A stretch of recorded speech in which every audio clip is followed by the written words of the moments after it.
Boa noite.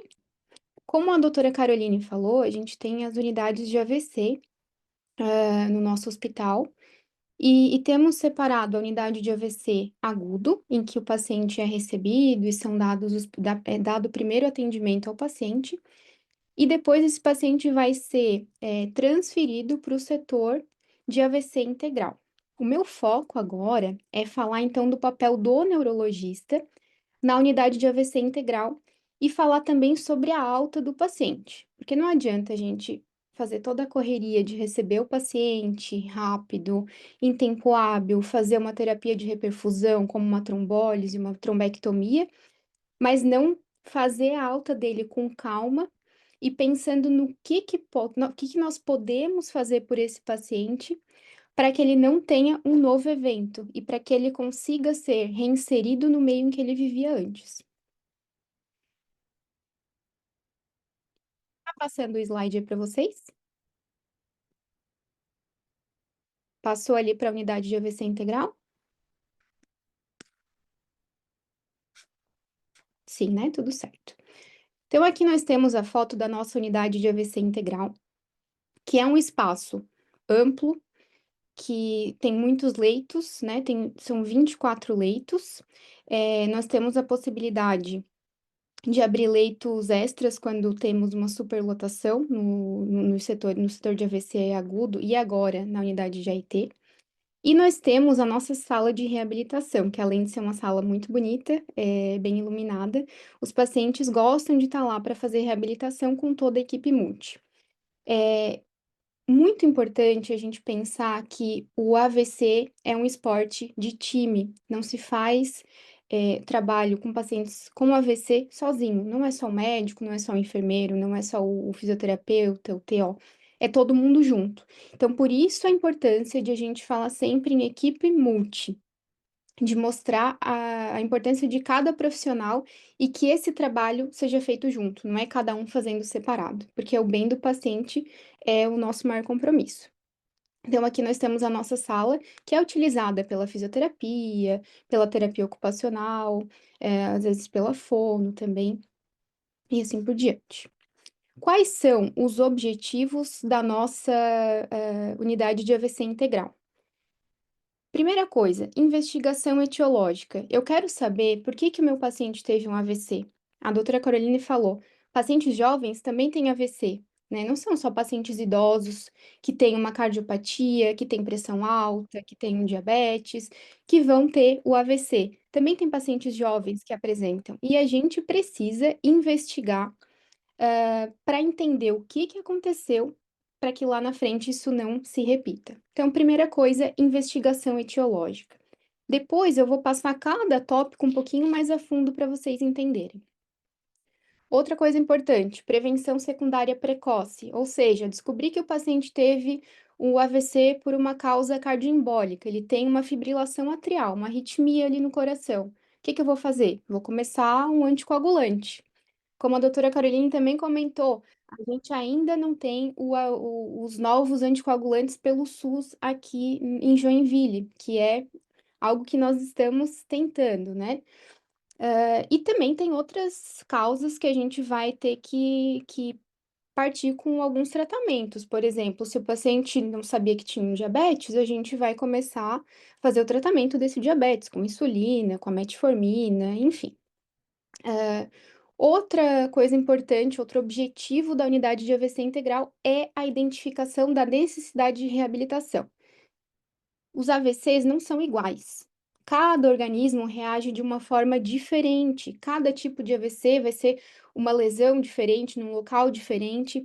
Então, a gente tem que personalizar para aquele paciente a sua reabilitação. Por exemplo, tem pacientes que vão precisar de fisioterapia, de terapia ocupacional, tem outros que vão precisar de fono, de nutri. E tem alguns que vão precisar de todas essas terapias. Então, a gente vai ver, identificar o que que aquele paciente precisa e já vamos começar essas terapias lá na unidade de AVC agudo e deixar ainda mais intensivo na unidade de AVC integral. E por último, mas não menos importante, a educação para os pacientes e para os seus familiares, porque a gente precisa depois continuar com os cuidados para o paciente e ter certeza de que ele vai estar se cuidando.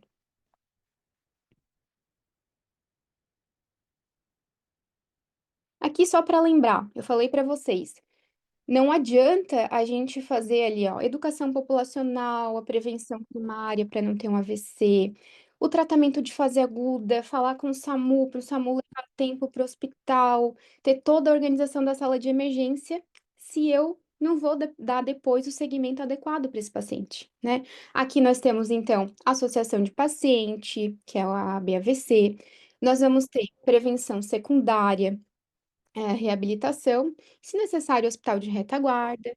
Então, tem todo esse, todos essas, tudo isso que o paciente vai precisar, né? Não só lá no começo, mas até o final. Uma alta, que eu sempre costumo falar, uma alta bem redondinha. Lá no AVC integral, nós temos, como eu falei para vocês, o foco na necessidade de cada paciente. Nós atendemos somente os pacientes com AVC ou com ameaça de AVC, que é o AIT.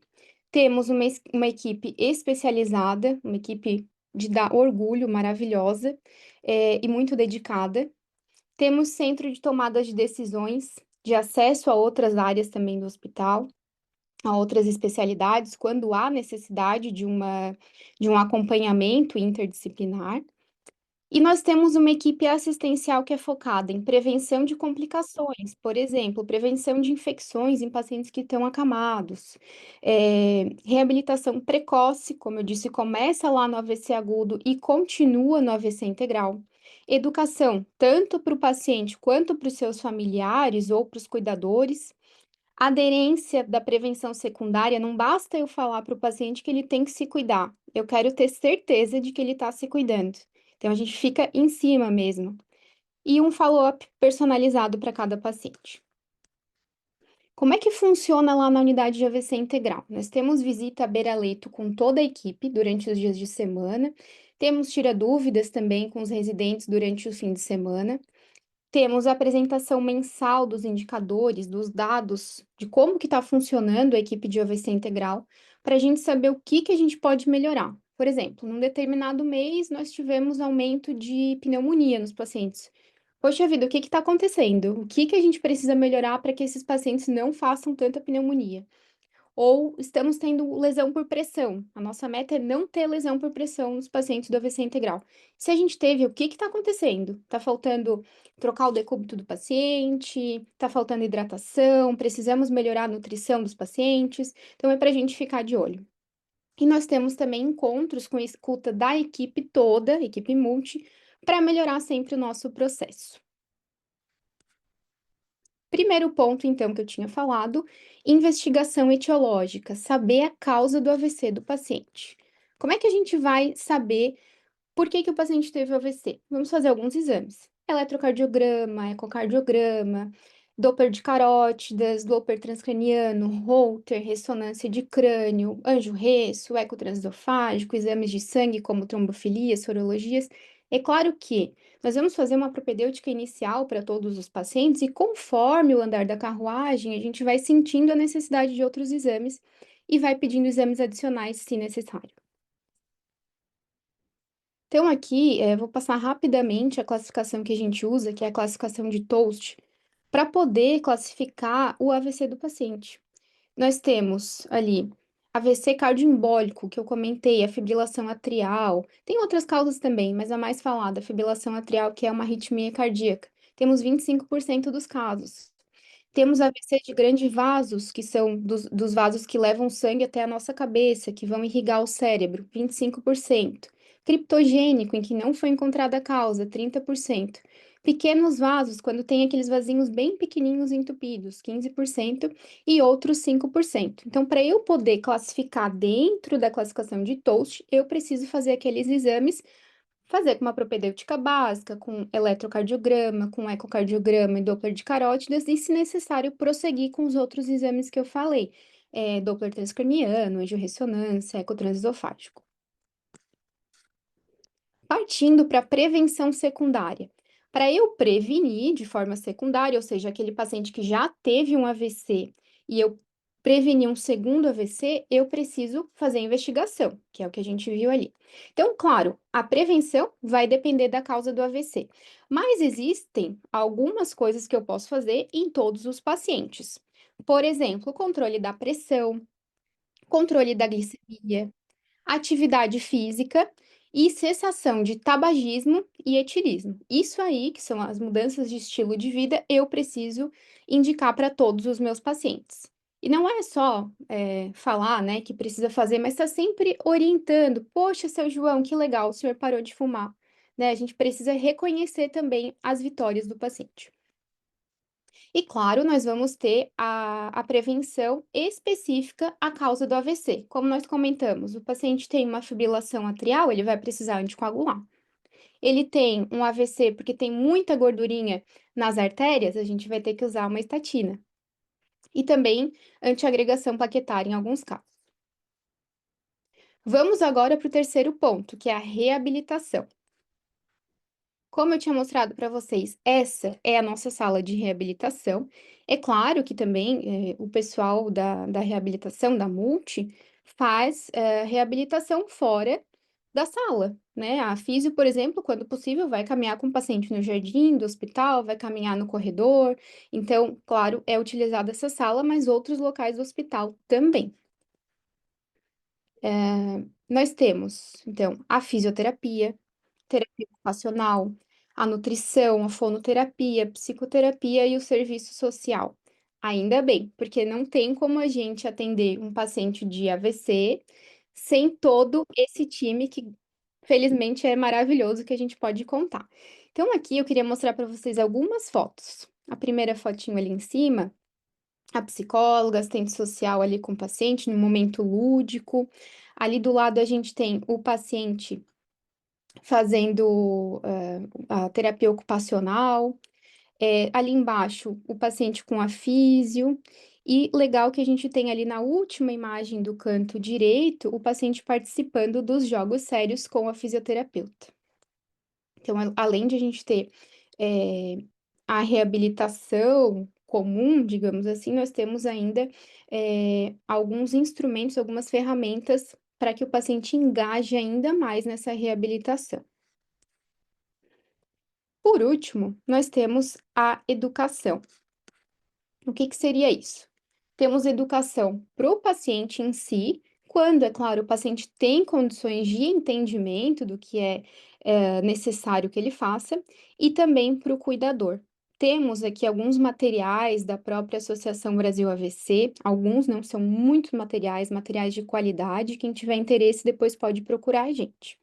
E temos também, lá na nossa unidade, a aula do cuidador, que acontece semanalmente com alguém da equipe multi, em que são chamados os cuidadores dos pacientes internados, e eles podem ir mais de uma vez, não tem problema, assim, um paciente que fica, digamos, 2 meses internado, pode ir toda semana ao familiar para ouvir o que está sendo dito. É bem importante porque lá a gente vai falar sobre o que que é um AVC, quais os sintomas de um AVC, aonde ir se tiver uma suspeita de AVC, quais os cuidados com esse paciente pós-AVC, de medicação, de alimentação, de posicionamento do membro que está paralisado. Então, são informações bem ricas que vão ajudar depois na hora que esse paciente for reinserido no seu meio, que ele for para casa.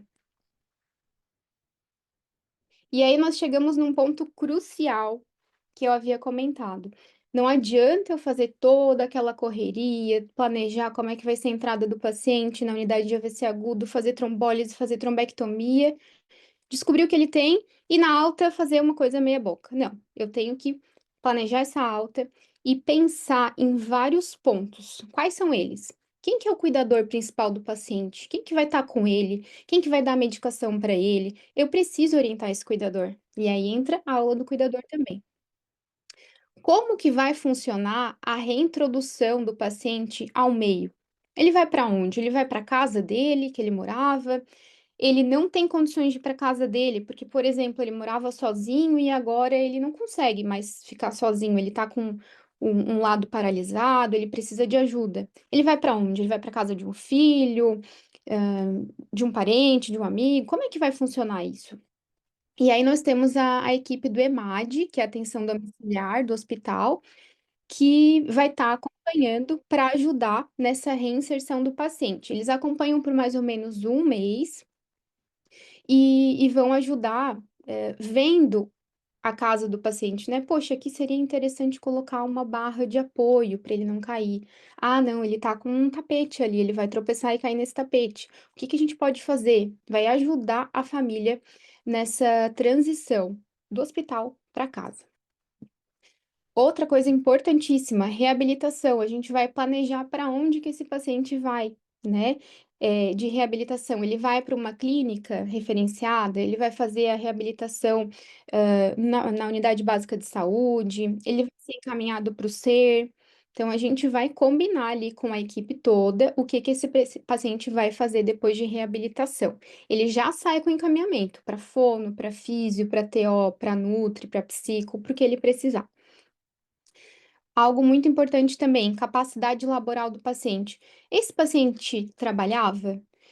Muitas vezes nós temos pacientes jovens, né, em idade produtiva. Eu preciso pensar, além de, claro, dar o atestado para esse paciente, mas eu preciso pensar, será que lá na frente ele tem condições de voltar? Quais as possíveis sequelas que ele tem? Porque muitas vezes o paciente fica bem, a gente olhando não consegue ver que ele tem uma determinada dificuldade. Então, ele precisa ser avaliado mais a fundo para que eu sinta essa dificuldade e possa falar para o médico perito, por exemplo, olha, ele precisa de afastamento porque ele está com uma afasia, porque ele está com uma dificuldade de planejamento visoespacial. Então, isso é muito importante também, porque vai interferir muito na vida do paciente. Vamos ter que ficar de olho nas medicações, fazer a receita com os remédios direcionados à causa desse AVC. E também vamos ter que pensar no estilo de vida do paciente, já também pensando numa prevenção secundária. Ah, era um paciente que antes era super sedentário, que saía de casa para comprar o cigarro dele, né? Não, agora ele vai mudar, ele vai sair de casa para fazer um exercício ou para frequentar a academia que tem ali perto de casa, né? Que tem aquelas academias fornecidas ali fornecidas não, que tem pela cidade, né? Que a prefeitura tem aqueles aparelhos, ou ele vai no posto para verificar a pressão dele. Então eu tenho que trocar o que ele fazia antes por algo mais saudável. E isso vai ser para cada paciente. Espero que a gente tenha conseguido pincelar um pouquinho do que é feito nas unidades, tanto na unidade de AVC agudo quanto na unidade de AVC integral, e eu fico à disposição para dúvidas. É isso. Deixa eu